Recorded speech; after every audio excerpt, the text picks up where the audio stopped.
Story की starting में एक बंदा हंसते हुए पूछ रहा होता है, क्या तुमने वो कहानी सुना मेरे दोस्त, उस अजीब सर वाले डीमन की कहानी। उस डीमन ने उस एक रात में पूरी फैमिली को खत्म कर दिया था। तुम सोच सकते हो ये भी कोई आम सी डीमन की कहानी है, लेकिन ये कहानी थोड़ा सा स्पेशल है। क्योंकि कुछ दिनों के बाद उस डीमन का सर को काट के गेट के ऊपर टंगा दिया था। और इस डरावने से और खतरनाक से काम को किया था एल्डर संग, जो कि उस नरसंहार घर का सर्वाइवर है। और तो और क्या तुम्हें पता है, सिर्फ वो एक 10 साल का बच्चा है। अगर बात करा जाए तो रूमर्स के हिसाब से वो एक ह्यूमन नहीं है। फिर हमें ऊपर से एक विलेज का सीन दिखाया जाता है, यहाँ आसपास काफी सारे लोग चल रहे होते हैं और आजू बाजू घर भी रहते हैं। फिर हमें उसी घर में उसी गेट के ऊपर उस डीमन का सर को लटका हुआ दिखाया जाता है, जो कि लगभग सड़ चुका होता है। उस सर को देखते हुए एक बंदा कहता है, यही घर है शायद जो कि विलेज वाले बात कर रहे थे। फिर वो उस डीमन का सर को देखते हुए कहता है, मैंने कभी भी नहीं सोचा था मुझे एक डीमन के लिए बुरा लगेगा। और ये होता है डीमन हंटर मॉन्ग्रियन। फिर हमें कुछ समय का पहले सीन दिखाया जाता है, जहाँ पे विलेजर्स उससे विनती करते हुए कहते हैं, वो चीज साफ साफ ह्यूमंस का स्किन में है, डीमन है, प्लीज डीमन हंटर उसे मार दीजिए, बोल के उससे विनती कर रहे होता है। इसे सोच से वो मॉन्ग्रियन कहता है, क्या कहा, डीमन ने एक ह्यूमन का भेज लिया है, वो भी 10 साल का बच्चा। अगर वो एक डोजियन ही रहेगा फिर भी वो एक ही अटैक में इस डीमन को नहीं मार सकता। अगर उसे इस आधार पे देखे कि उसने इसे कितने ब्रूटल तरीके से मार के टंगाया है गेट के ऊपर, अंदर जाके देखते हैं आखिर अंदर क्या है, बोलते वो दरवाजा खोलने लगती है। अंदर हमें एक बच्चा दिखाया जाता है, जो कि एक किसी का सहारा लेके बैठा होता है। धीरे सी आवाज में कहता है, आखिर तुम कौन हो।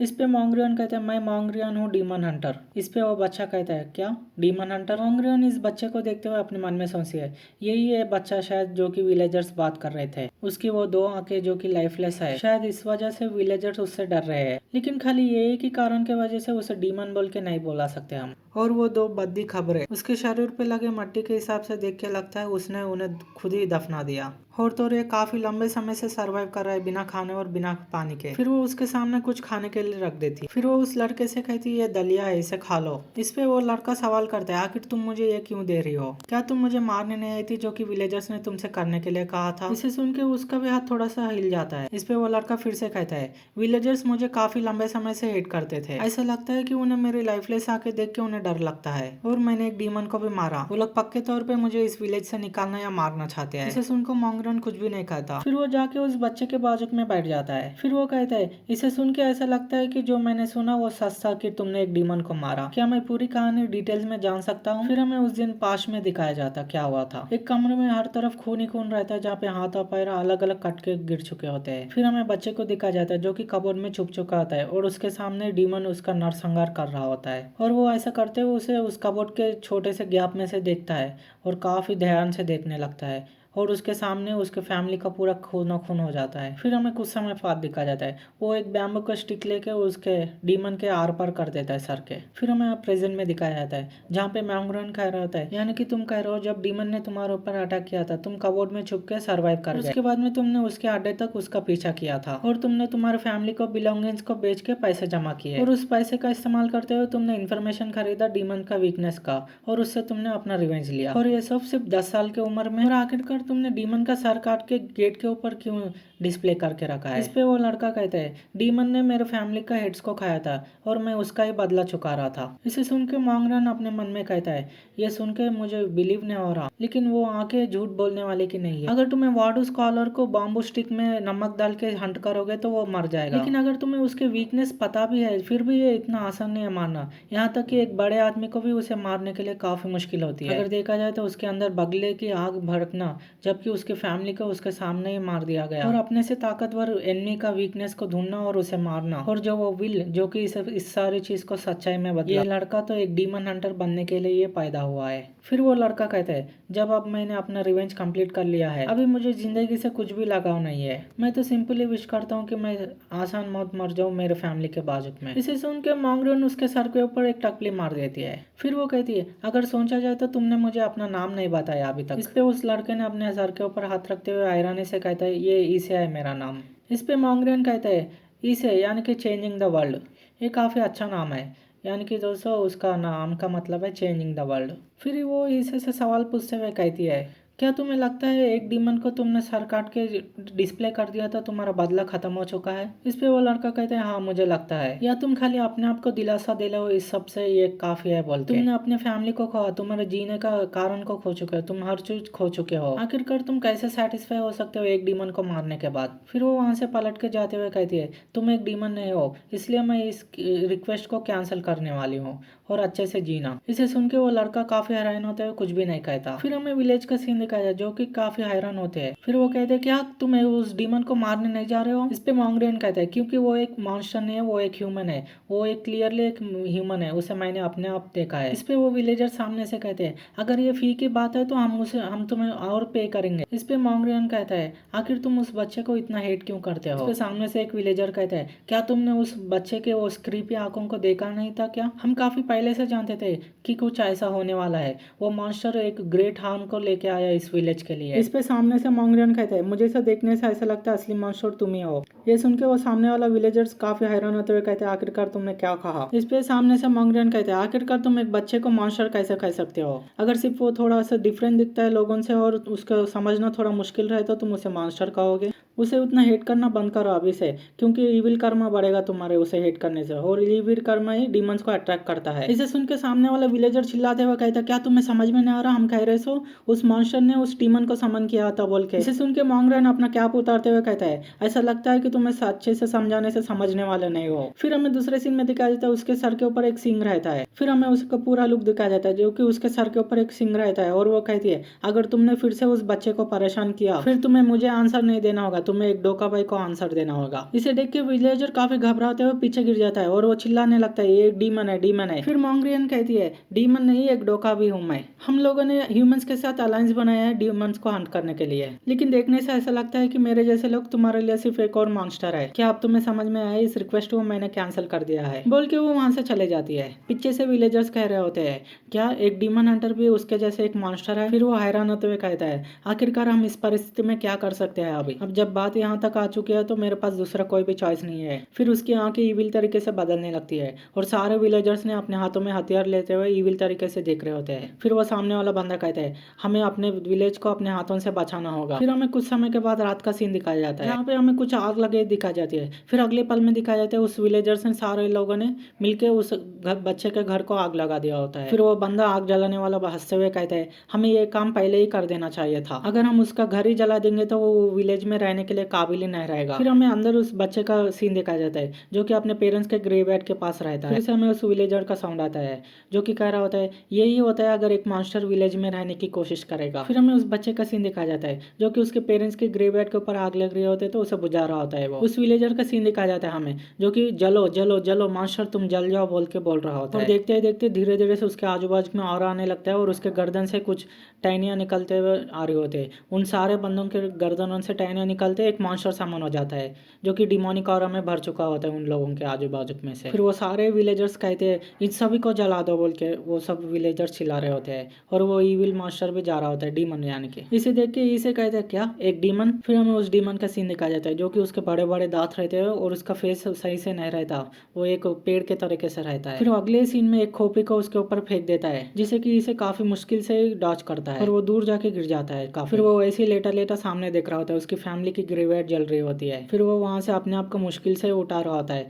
उठाते हुए कहता है एक और डीमन आ चुका है, जैसे कि उन्हें मेरे फैमिली को लेना ही बस नहीं था, अब तो उन लोग मुझे उनके बाजुक में मरने का चांस भी ले लिया है। सामने हमें उन लोगों का सीन दिखाया जाता है जो कि पूरी तरीके से इविल तरीके बन चुके होते हैं और उनके आजू बाजू में से डिमोनिक एनर्जी आ रही होती है। अभी हमें उस सामने वाले बंदे का सीन दिखाया जाता है जो कि इविल तरीके से हंस रहा होता है, लेकिन अगले पल उसके सर के ऊपर एक एक्स आके लगता है। फिर इस अपने मन में सोचता है मैंने सोचा था मेरे पास से हर चीज ले चुका है। फिर वो उसी एक्स के साथ उसका गर्दन अलग कर देता है पूरी तरीके से। क्या अभी भी कुछ बाकी है मेरे पास से लेने के लिए? फिर हमें दिखाते हैं वो बाकी के बंदे उसके ऊपर अटैक करने के लिए आ रहे होते हैं। फिर इसे एक पास का सीन सोचता है जबकि मोंगरियन ने कहा था क्या तुम्हें सिर्फ एक डीमन को मारने से तुम्हारे सेटिस्फेक्शन हो चुका है, क्या तुम्हारा बदला खत्म हो चुका है, और या फिर से तुम अपने आप को दिलासा दे रहे हो सिर्फ एक ये काफी है बोल के उसी आंख को जोर से पकड़ते हुए अटैक करने चले जाता है। हमें दिखाते हैं वो सारे बंदे लोग आके उसका गर्दन को पकड़ लेते हैं, काफी उनके हाथों में से डिमोनिक एनर्जी आ रही होती है, उसके कानों में वही आवाज़ आ रही होती है मोंगरियन की, तुमने तुम्हारे फैमिली को खो चुका है, तुम्हें जीने का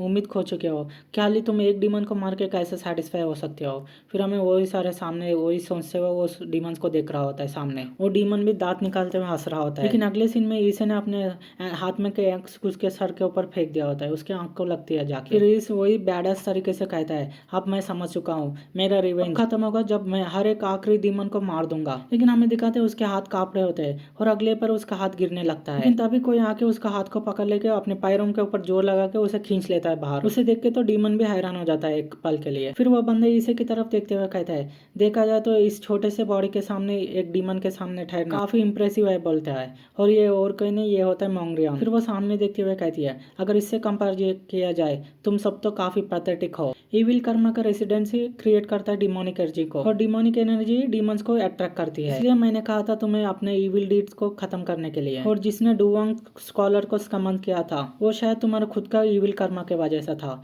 और सामने से वो बंदे इसके ऊपर अटैक करने आ रहे होते हैं। फिर मोंगरियन अपने 2 उंगली सामने करते हुए कहती है, जाके इस बच्चे के फैमिली के साथ माफी मांगना। फिर अगले पल में सिर्फ वो अपने हाथ को फ्लिप करती है और सामने के हर एक बंदा चित्र में हो जाता है। इसे डीमन भी देख रहा होता है और वो अगले पल काफी जोर से चिल्लाने लगता है। इसे मोंगरियन भी देख रहे थे उस बच्चे को सामने रखते हुए। फिर अगले पल में हमें दिखाया जाए तो डीमन का चित्र उड़ चुके होते हैं, हमें दिखाया नहीं जाता क्या हुआ वहाँ पे, और मोंगरियन आ रहे होते हैं सामने। फिर वो सामने आते हुए कह रहे होते हैं, अगर देखा जाए तो तुम्हारे इतने बड़े शरीर के साथ तुम काफी नॉइजी हो। फिर वो इसे की तरफ देखते हुए कहती है, क्या कहा, हर एक आखिरी डीमन को खत्म करना तुमने काफी अच्छे से चूज किया था। भले ही ये रास्ता तुम्हें एक मॉन्स्टर में बदल दे, लेकिन अच्छे दिन जरूर आएंगे, लेकिन उसके लिए तुम्हें सर्वाइव होना होगा। फिर वो उसे अपने कंधे के ऊपर उठा लेती है, जब तक तुम अपने बदला लेने के काबिल नहीं बन जाते तब तक मैं तुम्हें अपने अंदर लेती हूँ, बोल के वो उसे लेके चले जाती है वहां से। फिर हमें कुछ समय के बाद का सीन दिखा जाता है जहाँ पे एक घर के पास हरी भरी घास रहती है और वहाँ पे बटरफ्लाई उड़ रही होती है। वो बटरफ्लाई धीरे धीरे से उड़ते जा रही होती है और वहाँ पे किसी के बाल भी लहरा रहे होते हैं,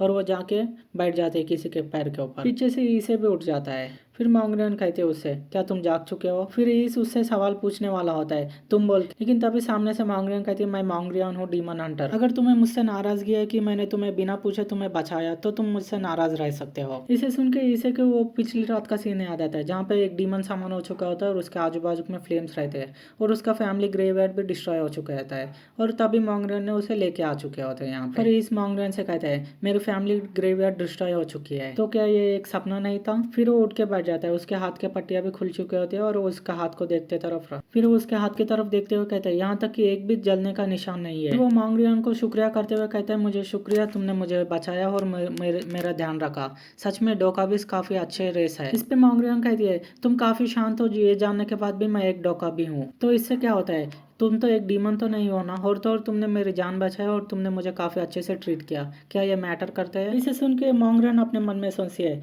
मैं देख सकती हूँ इस बच्चे के अंदर कोई भी भेदभाव नहीं है। फिर वो ईसे से पूछती है, क्या तुमने तुम्हारा नाम ईसे बताया था। इस पे ईस कहते हैं, हाँ तुमने सही कहा, मेरा नाम ईस है। फिर वो मोंगरियन कहती है, क्या तुमने सोचा जो मैं ऑफर तुमने इससे पहले दी थी। इस पे ईस कहते हैं, तुम्हारा मतलब तुम्हारा फॉलो करना और तुम्हारे पास से डीमंस को मारने के टेक्निक को सीखना मास्टर मोंगरियन। इस पे मोंगरियन कहती है, हाँ तुमने सही किया, मुझे लगता है तुम्हारे पास एक टैलेंट है, मैं तुम्हें जगह भी दूंगी रहने के लिए जब तक तुम अपने आप तुम्हारे पैर के ऊपर खड़े रहने के लायक नहीं बन जाते, और मैं तुम्हें मदद भी करूंगी तुम्हें ताकत पाने के लिए, तुम्हारे बदले के लिए। इसे सुन के इस कहते हैं, ये काफी अच्छा ऑफर है। इसे सुन के मुझे तो काफी सस्पिशियस सा लग रहा है। इसे सुन के मोंगरियन हंसते हुए कहता है, तुम काफी होशियार हो, अगर तुम्हें मुझे फॉलो करना है तो तुम्हें अपने आप को प्रिपेयर करना होगा। जो जगह पे तुम अब से रहने वाले हो वो है डोकाबिस का टेरिटरी। डोकाबिस डीमंस नहीं है, वो डीमन से अलग है, लेकिन वो लोग डीमन एनर्जी से पोजेस रहते हैं। एक जगह जहाँ पे डीमन एनर्जी फ्लो करती है हर तरफ, वो जगह ह्यूमंस के लिए काफी खराब एनवायरनमेंट रहता है। लेकिन उससे भी ज्यादा जरूरी मेरी टीचिंग्स काफी खतरनाक होने वाली है। वो इतनी खतरनाक होगी कि तुम्हें हर दिन एक हेल का जैसा फील होगा। इसे सुन के इसे कहते हैं, क्या कहा, हेल। फिर एकदम कूल अंदाज में कहता है,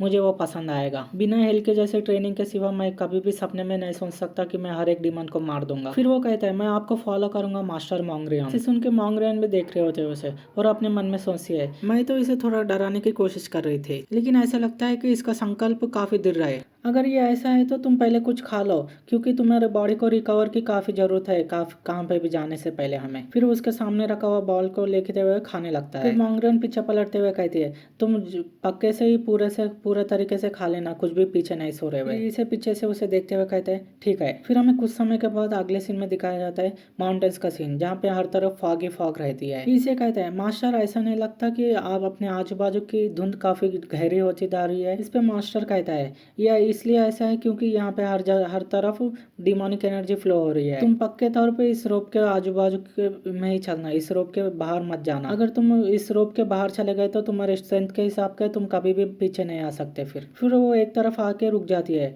और वो कहती है हम आ चुके हैं यहाँ पे। फिर वो सामने के बड़े से गेट की तरफ देखते हुए कहती है इस गेट के पीछे डोकाबिट्स का टेरिटरी है, जहाँ पे अब से तुम रहने वाले हो, ग्यूसू टेम्पल। फिर हमें सामने उस बोर्ड का सीन दिखाया जाता है जो कि रहता है ग्यूसू टेम्पल। यहाँ पे ह्यूमंस का जाना मना है, ह्यूमंस यहाँ से पीछे चले जा सकते हैं। फिर इसे मास्टर से कहते हैं क्या ये सब सही रहेगा अगर एक ह्यूमन डोकाबिस के टेरिटरी में एंटर करेगा तो? फिर इससे मास्टर कहते हैं क्या तुम्हें अब यहाँ पे आके डर लग रहा है? फिर इसे कहते हैं नहीं, मुझे नहीं लग रहा, मैं तो सोच रहा था शायद आप तकलीफ में गिर जाओगे मुझे वहाँ पे लेके जाके एक ह्यूमन को, मास्टर मॉन्गरियन। इसे सुन के मास्टर कहते हैं मेरे बारे में चिंता करना ऐसे सिचुएशन में ये काफी अजीब बच्चा है। फिर वो गेट की तरफ जाते गेट को खोलते हुए कहती है तुम मेरे बारे में चिंता मत करो, ऐसा कोई भी डोका भी नहीं है ग्यूसी टेम्पल ने जो कि हेड के सामने फिर से जवाब दे। फिर वो हेड को सुन के कहता है क्या कहा हेड, लेकिन सामने फिर गेट खुल जाता है। लेकिन अंदर का वातावरण काफी अच्छा रहता है, हरे भरे पहाड़ रहते हैं, अच्छे अच्छे पेड़ रहते हैं, काफी सारे घर भी रहते हैं, साफ सुथरा रहता है जगह पूरी। फिर वो इसे कहता है ये जगह पूरी तरीके से अलग है जहाँ से हम आए थे। इस पे मास्टर कहता है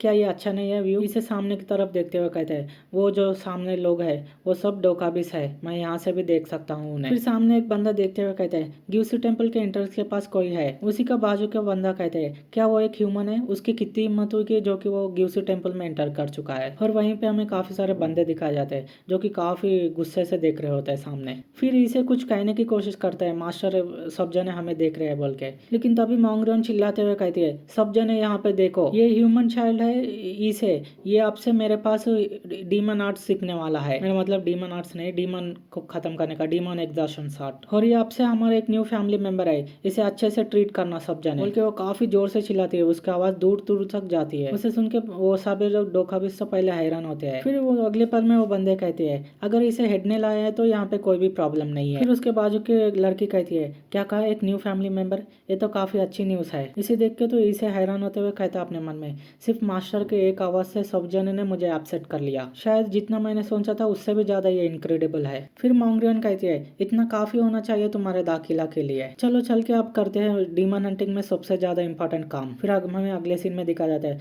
उसके टेबल के सामने काफी सारा खाना रहता है। फिर मॉन्गरियन कुक से कहता है कुक अभी मीट के ऊपर ज्यादा ध्यान दो। इस पे सामने से कुक भी कहता है ठीक है हेड। इस पे इसे मॉन्गरियन से पूछा है मास्टर आखिरकार ये सब क्या है, मुझे समझ में नहीं आ रहा आखिरकार खाने का मतलब क्या है डीमन हंटिंग में। फिर मॉन्गरियन इसे का सर सहलाते हुए कहती है अगर देखा जाए तो जब तुम्हारे बात डीमन हंटिंग में आती है तुम्हारा सबसे बड़ा प्रॉब्लम क्या है मालूम? तुम भूल जाते हो कि तुम अभी सिर्फ एक बच्चे हो। बच्चों को हमेशा ज्यादा खाना चाहिए और उन्हें ज्यादा से ज्यादा सोना चाहिए, वो उनकी ड्यूटी होती है। अगर तुम इस टाइम में तुम्हारे बॉडी को बिल्ड नहीं करते हो तो बाद में तुम जब डीमन हंटर बनोगे तुम काफी ज्यादा रिग्रेट करने वाले हो इस चीज को। इसे सुन के इसे भी हाथ में खाना लेते हुए कहता है मैं समझ चुका हूँ, आप मुझसे कह रहे हो कि मुझे अभी मुझे बॉडी को डीमन हंटर के लिए सूटेबल होने जैसा ग्रो करना है, अगर ये भी डीमन हंटिंग के लिए इम्पोर्टेंट है तो मैं जरूर करूंगा। वो अपने दोनों हाथों से खाने लगता है जल्दी जल्दी। तभी वहाँ पे कोई आते हुए कहता है हेड। फिर वो चिल्लाते हुए कहती है मैं काफी सारा मीट ला चुकी हूँ। और ये होती है जीसू टेम्पल की गोंग हुक। इस पे मॉन्गरियन कहते हैं तुमने अच्छा काम किया, मुझे एक थोड़ा सा काम है, मैं जा रही हूँ, इसका ध्यान रखना,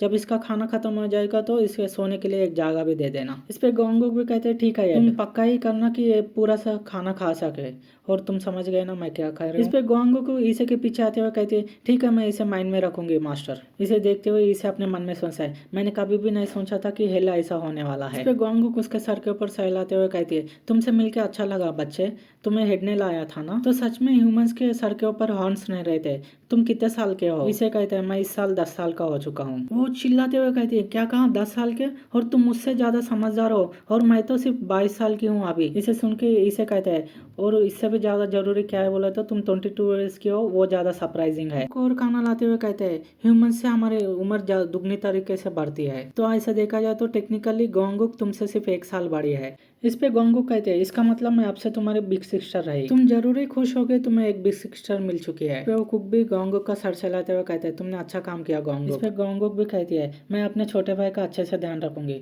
और इसे भी देख रहा होता है काफी ध्यान से। फिर अगले सीन में हमें दिखाया जाता है इसे का पेट काफी ज्यादा बाहर आ चुका है और पेट सहला रहा होता है, मेरा पेट काफी ज्यादा बढ़ चुका है। इस पे गोंगू कहती है, तुम काफी जवान हो अभी, इतना तो तुम डाइजेस्ट कर लोगे काफी जल्दी, तुम काफी लकी हो। इसे डायरेक्ट हिट के पास से डीमन एक्सट्रैक्शन आर्ट सीखना ये काफी बड़ी बात है। बाकी के डोका पीस तुमसे जरूरी जेलस हो गए। इसे कहते हैं, क्या सच में हेड इतने ज्यादा इनक्रेडिबल है। इस पे गोंगू कहती है, तुमने उसे फॉलो किया इतना भी बिना जाने। हेड सच में जीते जाते लेजेंड है जो कि 300 सालों से डीमंस को मार रही है। वो शायद सभी डोकाबिस से भी ज्यादा ताकतवर है अगर सभी डोकाबिस को मिला दिया जाए। इसे सुन के इसे अपने मन में सोचा है, क्या वो 300 सालों से जिंदा है? तो सच में डोकाबिस और ह्यूमंस काफी अलग होते हैं। लेकिन मास्टर मोंगरियन और इस डोकाबी को देख के गोंगोंग को सिर्फ उन्हें देख के ही मैं बता सकता हूँ कि आखिर ह्यूमंस में और इनमें क्या डिफरेंस है। अगर कुछ भी गर्माहट मुझे फील हो रही है यहाँ पे जो कि विलेज में फील नहीं होती थी, ये काफी अजीब फील हो रहा है मुझे। तभी कोई चिल्लाते हुए कहते हैं, ओ ह्यूमन वहीं पे रुक जाओ। तभी उन दोनों के सामने कोई आते हुए कह रहा होता है, जैसे कि ये काफी नहीं था कि तुमने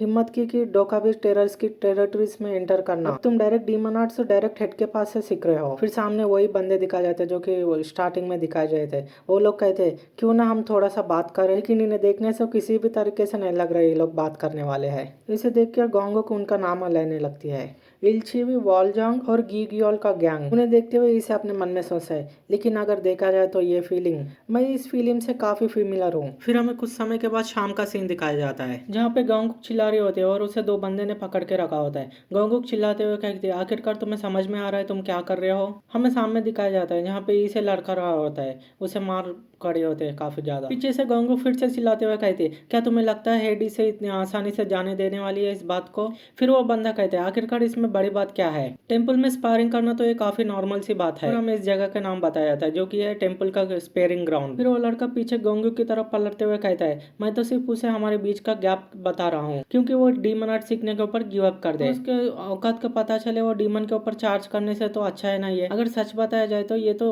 काफी वीक है, असल बोला जाए तो इसे स्पार भी नहीं कह सकते हम। वो ऐसा कहते हुए अपने मन में सोचता है, इसे हेड ने लेकर आया तो मैं समझा ये कुछ स्पेशल है। हेड क्या सोच रहे जो कि इस जैसे बंदे को डीमन आर्ट सिखा रहे हैं बिना मेरे सिखाए। इस पे इसे कहता है, क्या कहा? ये एक स्पारिंग है, मुझे माफ करना, मुझे समझा तुम लोग मुझे बुली कर रहे हो। मैं यहाँ पे बाहर वाला हूँ इसलिए मैंने सोचा मैं चुपचाप यहाँ पे इंडोर करूंगा। बिना जाने ही मैंने तुम्हारे ट्रेनिंग के ऊपर इंटरप्ट कर दिया। इसे सुन के तो वो सामने वाले बंदे भी हैरान हो जाते हैं काफी ज्यादा, लेकिन ये सुन के स्पारिंग करने वाला बंदा तो काफी ज्यादा गुस्से में आते हुए कहता है, आखिर तुमने क्या कहा? फिर वो उसे जोर से पंच मारता है ईसे को, जिससे कि ईसे के मुंह से भी खून निकल जाता है। फिर वो अगले पल उसके ऊपर काफी ज्यादा पंचेस की बरसात कर देता है। तुम खाली एक वीक ह्यूमन हो, अगर तुम इतना भी मार नहीं खा सकते तो आखिर क्या करोगे? मैं तुम्हारे ऊपर जब से आसानी से जा रहा था क्योंकि तुम कभी भी मरने जैसे हालत में दिख रहे थे मुझे, लेकिन अब देखो अब तुम ज्यादा ही शाने बन रहे हो। कहते वो काफी जोर जोर से पंचेस मारने लगता है, इसे की हालत भी काफी खराब होने लगती है। फिर वो स्पारिंग कर रहे सो बंदा अपने मन में सोचे, आखिरकार ये क्या है, मैं उसे वन साइडेडली मार रहा हूँ सिर्फ, लेकिन फिर भी ये मुझे कुछ भी सेटिस्फेक्शन नहीं दे रहा है। उससे भी जरूरी बात ये बंदा, आखिरकार ये बंदा अपने आंखों को क्यों बंद नहीं कर रहा जब इसके ऊपर मैं मार रहा हूँ? तो यही सोच से वो उसके ऊपर एक जोर से पंच मारते हुए कहते हैं, तुम आयरगोन बच्चे, ऐसा बोलते हुए वो मारने जाता है लेकिन इसे उसे डॉच कर लेता है। इसे उससे कहते हैं,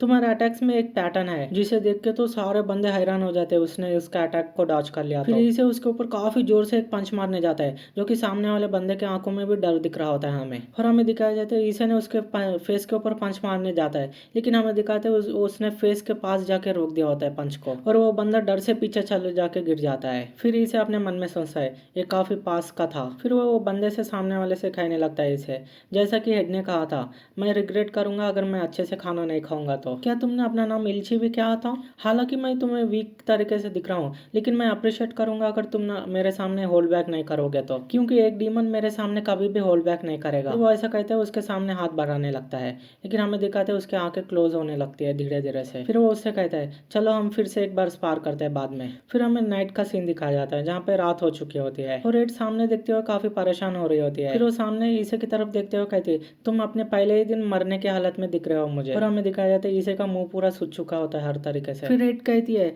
मैंने गुआंगू से सुना था ईचे और उसके गैंग ने तुम्हें बुली किया था, इस पे इसे कहता है नहीं, वो एक सिर्फ सिंपल सा स्पारिंग था। फिर हेड कहती है यहाँ ऐसा कोई भी रास्ता नहीं है, सिर्फ एक सिंपल सा स्पारिंग तो मैं इतना ज्यादा चोट कर सकता है। ठीक है जान दो, चलो यहाँ पे आओ, पहले मैं तुम्हें ट्रीट करती हूँ। फिर वो उसे ट्रीट करने लगती है उसके हाथों के लेते हुए। फिर इसे मास्टर से कहता है ये वही स्पेल है शायद जब तुम मेरे ऊपर इस्तेमाल किए थे जब मैं जल गया था। मास्टर उसकी बात का जवाब नहीं देते और दूसरी बात ही कहने लगती है ये काफी नेचुरल है कि बच्चे अपने आप में फाइटिंग करने लगते हैं, लेकिन अगर वो इससे भी ज्यादा आगे बढ़ गए तो तुम मेरे पास आना हेल्प के लिए। क्या तुमने इल्चियो के ऊपर एक तो हिट मारा? इस पे इसे कहता है सामने से यहाँ पे वरी करने की कोई भी जरूरत नहीं है, मैंने उसके ऊपर एक भी सिंगल हिट नहीं किया। मुझे पता है मैं तुम्हारे अंडर हूँ बोल के मैं परेशानी क्रिएट नहीं कर सकता। पहले तो इसे हेड ध्यान से सुनती है, फिर वो अगले पल उसके सर को पकड़ के हवा में उठा लेती है। इस पे इसे कहते हैं हेड, इस पे हेड गुस्सा होते हुए कहती है आखिर तुम मेरा नाम क्यों पुकार रहे हो? मैं तुम्हें फेस से पकड़ के तुम्हें हील कर रही हूँ ना तुम्हारे फेस के ऊपर। इस पे इसे कहता है सामने से मुझे ऐसा लगा मैंने तुम्हें डिसअपॉइंट किया था शायद। इस पे सामने से हेड कहती है क्या तुम्हें याद है मैंने तुम्हें सभी डोकाबिस के साथ कैसे इंट्रोड्यूस किया था? इसे कहता है अब तुमने कहा था मैं फैमिली हूँ। इस पे हेड कहती है तो फिर तुम टफ एक्टिंग करना बंद करो और जैसे कि तुम एक गेस्ट हो यहाँ पे। इस पे सामने से इसे कहता है मैं इसे ध्यान में रखूंगा, लेकिन इसे सामने से कहता है लेकिन ऐसा लगता है कि तुमने कुछ मिसअंडरस्टैंडिंग कर लिया था। मैं वहाँ पे अपने आप को होल्ड बैक इसलिए नहीं कर रहा था कि मैं अपने आप को गेस्ट समझ रहा था। वहाँ पे इल्चिया सच में सीरियसली फाइट कर रहा था मेरे साथ, इसलिए मेरे एक भी सिंगल हिट उसके पास तक नहीं पहुंच पाया। इस पे हेड उसे नीचे छोड़ते हुए कहती है ऑफ कोर्स तुम्हारा हिट नहीं लगेगा। इल्चिया के पास इतना पावर है कि वो एक अडल्ट के साथ भी फाइट कर सकता है। इस पे इसे हैरान होते हुए कहता है क्या वो अडल्ट के साथ भी फाइट कर सकता है? तो फिर तो वो एक डीमन को भी हंट कर सकता है। लेकिन सामने से हेड कहती है अगर लेकिन वो डीमन हंटिंग के लिए गया तो वो जरूरी मर जाएगा।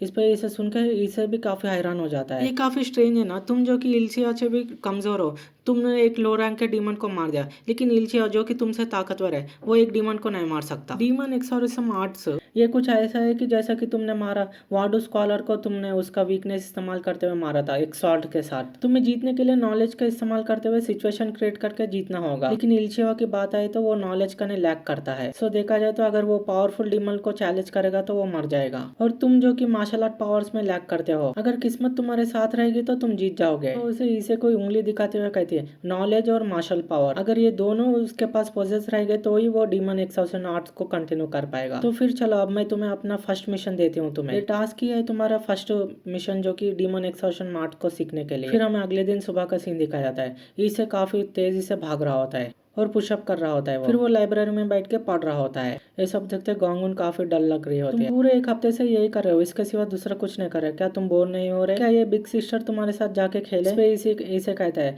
मुझे माफ करना लेकिन मैं पूरा डे का शेड्यूल बिजी है आज मेरा। अगर मुझे हेड से परमिशन चाहिए डीमन एक्सॉर्शन मार्ट्स को सीखने के लिए तो मुझे दिया गया मिशन मुझे कंप्लीट करना होगा। इस पे गोंगुक कहती है क्या कहा टास्क? इस पे इसे कहता है उसने कहा कि मुझे नॉलेज बढ़ाने के लिए इस सारे बुक्स को ही पढ़ना होगा पूरे लाइब्रेरी के। इस पे गोंगुक हैरान होते हुए कहती है क्या कहा ये पूरी लाइब्रेरी के बुक्स को पढ़ना होगा? इसे पढ़ने के लिए तो पूरे डेकेड्स लग जाएंगे। अगर मुझे कोई भी ऐसा करने के लिए कहेगा तो मैं अपने आप को जीप को काट के मैं मर जाऊंगी। इस पे इसे कहते हैं ये सब सही है क्योंकि मुझे बुक्स पढ़ना काफी पसंद है। इस पर गोंगुक कहती है अगर यहाँ पे सोचा जाए तो तुम सिर्फ ट्रेनिंग भी नहीं कर रहे हो और तुम सिर्फ भाग रहे हो और पुशअप्स कर रहे हो, फिजिकल ट्रेनिंग कर रहे हो, तो फिर तुम्हें इतने सारे चोट्स कैसे लग रहे हैं? इस पे इसे कहते हैं अगर देखा जाए तो मुझे मेरे मार्शल पावर्स में एक्नॉलेज मिलना है तो मुझे एक स्पार मैच में जीतना होगा। गुआंगुक हैरान होते हुए कहती है क्या कहा स्पार मैच में जीतना होगा? फिर हमें इल्चिवा के साथ स्पारिंग मैच दिखाया जाता है जहाँ पे इसे हार चुका होता है। इस पे सामने से इल्चिवा कहता है तुम हर रोज मेरे साथ आते चैलेंज करते हो स्पार मैच के लिए और यहाँ तक कि मैं तो तुम्हें ऑनेस्ट लिखा हूँ तो मैं मार भी नहीं सकता तुम्हें। इस पे सामने से इल्से कहता है तुम किसी को भी स्पार मैच में मार नहीं सकते। इस पे इल्चिवा कहते हैं आखिर तुम्हें किसने कहा मैं तुम्हारे साथ स्पार करना चाहता हूँ? इसे देखते हुए गोंगुक अपने मन में सोचती है तो इसलिए वो इतने सारे अपने आप छोटों में घिरा हुआ रहता था। क्या सच में हेड ने उससे कहा था कि इल्चिवा को हराना के लिए? यहाँ पे ऐसा कोई भी रास्ता नहीं है कि एक ह्यूमन एक डोका भी कोई स्ट्रेट स्ट्रेंथ में हरा सके। इल्चिवा कहता है स्पैरिंग करना एक रियल कॉम्बैट के लिए अच्छा नहीं है, प्रैक्टिस तुम्हें कभी भी डीमन अवॉइड नहीं करेगा क्योंकि तुम उससे लड़ना नहीं चाहते हो। इसे सुन के इल्चिवा गुस्से से अपने पैर को जमीन पे मारता है। तुम्हें देखने से ऐसा लगता है कि तुमने कुछ मिसअंडरस्टैंड कर लिया, मैं अपने आप को रोक रहा हूँ ना कि ये मेरे वीकनेस। अगर तुम मेरे सामने फिर से कभी भी आ गए तो मैं तुम्हारे एक एक हड्डी को तोड़ दूंगा। इसे सुन के गोंगुक सामने इल्से के सामने आते हुए कहती है इल्शिवा इसे डराओ मत। तो इल्शिवा पीछे मुड़ते हुए जाते हुए कहते हैं तुम एक लड़की के पीछे छुप रहे हो, आखिर ग्वांगुक ने तुम्हारे अंदर क्या देख लिया था। पीछे से इल्से कहते हैं मैं तुम्हें ब्लेम नहीं करूंगा अगर तुम मेरे एक दो हड्डियां भी तोड़ दोगे, लेकिन फिर से एक बार स्पार करते हैं। इसे सुन के इल्से चुपचाप चले जाता है। ये ह्यूमन बास्टर्ड सच में पागल है बोलते हुए जाता है। वो पीछे से इल्से उसे बुलाता है, उसे हाथ हिलाते हुए कहता है फिर से एक बार स्पार करते हैं बाद में। इल्चियो अपने मन में सोचा है अगर देखा है तो ये हर एक दिन आ रहा है मेरे सामने फिर से स्पार करने के लिए मेरे वार्निंग के बाद भी। आखिरकार ये हर बार मेरे वार्निंग्स को इग्नोर क्यों कर रहा है। ये ऐसा नहीं है कि मैं सच में उसके बोन्स को ब्रेक कर सकता हूँ सीरियसली। अब तक इसने मेरे ऊपर एक भी सिंगल हिट नहीं किया।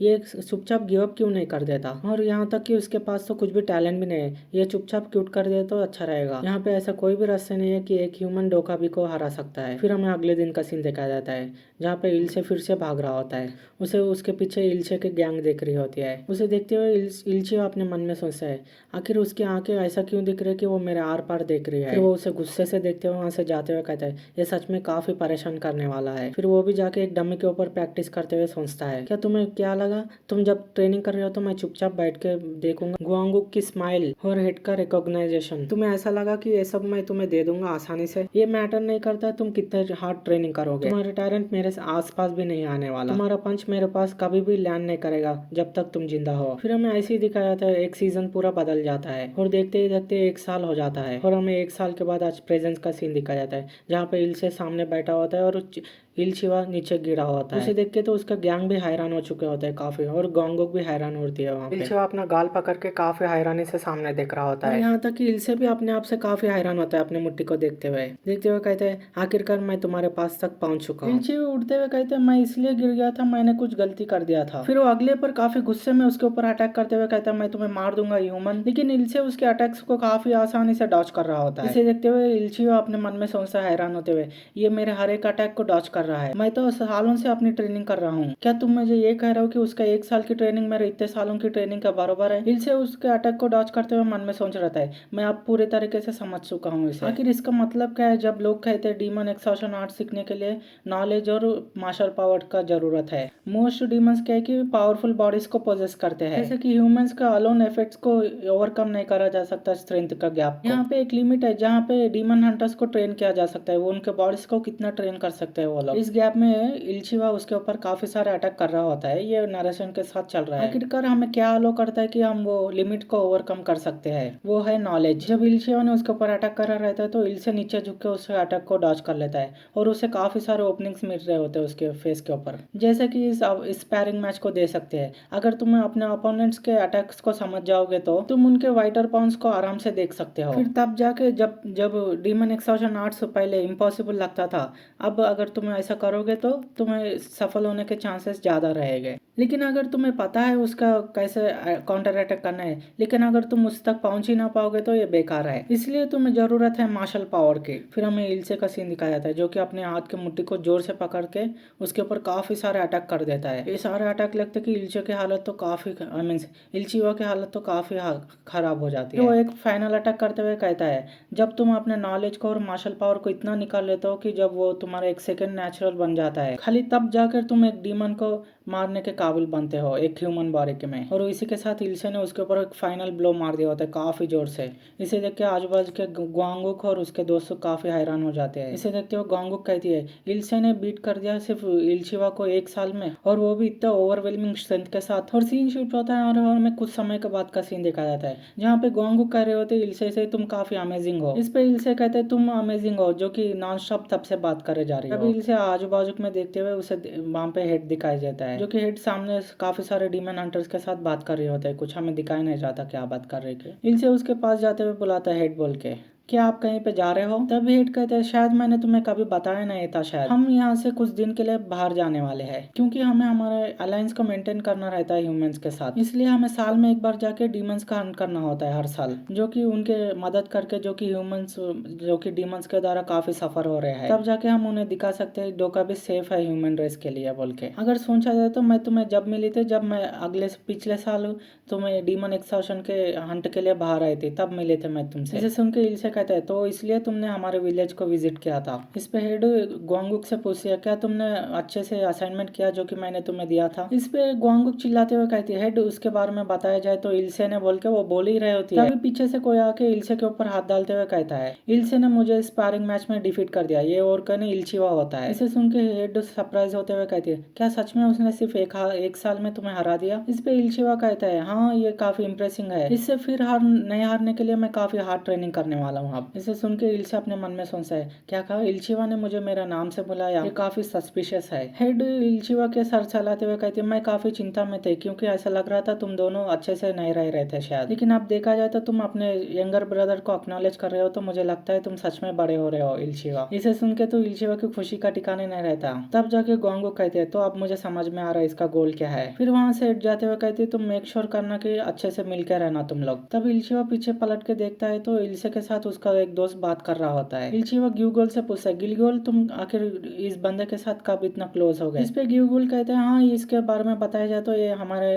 दोस्ती हो के आधा साल हो रहा है। तुम्हें देखने से ऐसा लगता था कि तुम इल्से से काफी नफरत करते हो, इसलिए मैं तुम्हारे सामने प्रिटेंड करता था कि हम दोनों क्लोज नहीं है बोल के, लेकिन मैं अब काफी खुश हूँ कि अब तुम रियलाइज कर चुके हो इल्से एक अच्छा भाई है बोल के। आखिरकार इसने कैसे मैनेज किया एक प्योर हार्टेड ग्यूगोल को सेड्यूस करने में बोल के इल्चिवा मन में सोचता है। फिर इल्चिवा कहता है जाने दो लेकिन क्या तुम हमारे साथ आने वाले हो खेलने के लिए। इस पे इल्से कहता है क्या मैं आऊँ तुम्हारे साथ। अभी ग्योंगुक भी चिल्लाते हो कहती मैं भी आने चाहती हूँ तुम्हारे साथ। अभी इल्चिवा कहते हैं आज खाली ब्रदर्स के लिए ग्योंगुक तुम नहीं आ सकते हमारे साथ। अभी ग्योंगुक चिल्लाते हुए कहते हैं आखिरकार ये रूल किसने बनाया। इस पे इल्से कहता है मैंने बनाया रूल। इस पे ग्योंगुक उसके ऊपर एक पंच मारते हुए कहती है मैं इसलिए मार रही हूँ क्योंकि मुझे मारने का मन कर रहा है। भाई इल्से तो अलग ही दुनिया में आता है, वो सोच रहा होता है इल्चिवा ने मुझे अपना भाई खाया। फिर हमें घनी रात का सीन दिखाया जाता है। रात में एक घर का एक सीन दिखाया जाता है जहाँ पे दरवाजा खुला रहता है थोड़ा सा। फिर उसका सीन दिखाया जाता है जहाँ पे उसका ताला तोड़ चुका होता है, उसके अंदर काफी सारे हथियार रखे होते हैं। इस पे इल्से का नाम पुकारते हुए कहता है क्या हमें आलो है यहाँ पे कब चाहे तब आने के लिए। इस पे इल्चिवा कहता है वहाँ पे ठहरे मत रहो ह्यूमन और जाके अपने लिए एक हथियार चुन लो। इस पे इल्से अपने मन में सोचता है ये फिर से मुझे ह्यूमन बुलाने लग गया। इल्से उंगली दिखाते हुए कहता है अब हम डीमन हंटिंग के साथ अपना मैच को सेटल करने वाले हैं। अब टेम्पल के बाहर जाने वाले और डीमन को हंट करने वाले, कोई पहले डीमन को हंट करेगा वही जीतेगा। इस पे इल्से कहता है लेकिन हेड ने तो हमें टेम्पल से बाहर जाने के लिए मना किया था जब तक हमारी उम्र नहीं हो जाती, और ये ऐसा भी नहीं है कि हम जैसे कि बाहर जाते कि हमें एक डीमन मिल जाएगा। इस पे ग्यूगुल कहता है अडल्ट कह रहे थे कि जो कि पेट्रोलिंग के बाहर गए थे वो लोग कह रहे थे कि एक न्यूबॉर्न बेबी रो रहा था, ये जरूर से ही चाइल्ड गोस्ट हो गए, वो लोग सिर्फ एक बेकार चीज है,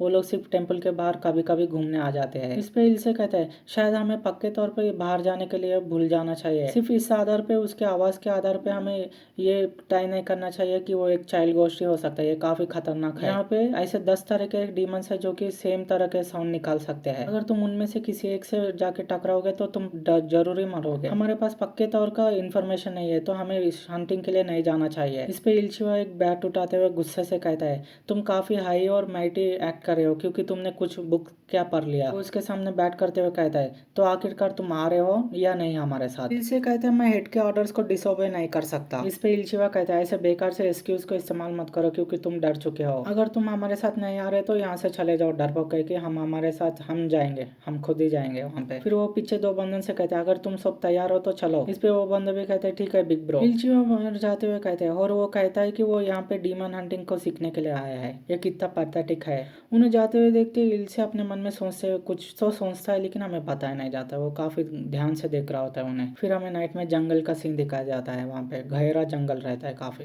कोई कहता है डीमन हंटिंग के बारे में सोच के ही मेरा खून बॉयल कर रहा है, इस आयरन रॉड के साथ मुझे ऐसा लग रहा है कि मैं हंड्रेड्स ऑफ गोस्ट को मार सकता हूँ, चाइल्ड गोस्ट को। मैं हमेशा से एक बार डीमन हंटिंग को कोशिश करना चाहता था जबकि मैं डोका भी अडल्ट बनने से पहले। इल्चिवा कहता है तुम इसे एक ट्रायल की तरह देख सकते हो डीमन हंटिंग बनने के लिए। इस पे उसका बाजू वाला भाई कहता है तो इसका मतलब हम जल्दी ही डीमन हंटर्स बनने वाले हैं भाई। इस पे इल्चिवा अपने पीछे देखते हुए कहता है लेकिन ये सोचा जाए तो एक अनुकूल बंदे ने तो अपने हाथ में सिर्फ एक एक्स को पकड़ के आया है, ऐसा तो नहीं है कि हम वहाँ पे फायरवुड चॉप करने के लिए जा रहे हैं, तुम्हें पता है। पीछे इल्से आ रहा होता है, उसके हाथ में एक्स और एक शील्ड रहती है। पीछे इल्चिवा अपने मन में सोचता है उसे देखते हुए तुम काफी डर चुके हो ह्यूमन। आखिरकार ये कैसा फील होता है जब तुम अपनी जिंदगी में पहली बार डीमन को देखने जा रहे हो, तुम मौत से डर रहे हो नहीं, लेकिन मैं तुम्हारी इन्फॉर्मेशन के लिए बता दूं मैं काफी अलग हूँ। और हमें एक बचपन का सीन दिखाया जाता है जहाँ पर इल्चिवा एक डीमन को हाथ लगा के देख रहा होता है। फिर वो अपने मन में कहता है, क्योंकि मैंने बचपन में एक डीमन के कॉप्स को हाथ लगाया था। अब मैं तुम्हें दिखाऊंगा अपने बीच का डिफरेंस हो, जो कि डीमन एक्सॉर्शन आर्ट्स का रहता है, और मैं तुम्हें उस मैच के बारे में भूल जाने को दिखाऊंगा। उन्हें गौर से देखते हुए इल्चियो अपने मन में सोचता है, मैं उन्हें रोक नहीं पाया, इसलिए मैं चुपचाप उन्हें फॉलो करते हुआ गया। क्या ये सही है ना? अगर ये ऐसे है जैसा कि मैंने बुक्स में देखा है, तो एक चाइल्ड गोस्ट एक डीमन है जो कि एक ह्यूमन के चाइल्ड के फॉर्म में रहता है। ये ज्यादातर अनुचित डिमांड्स और ह्यूमंस को काफी परेशान करते हैं।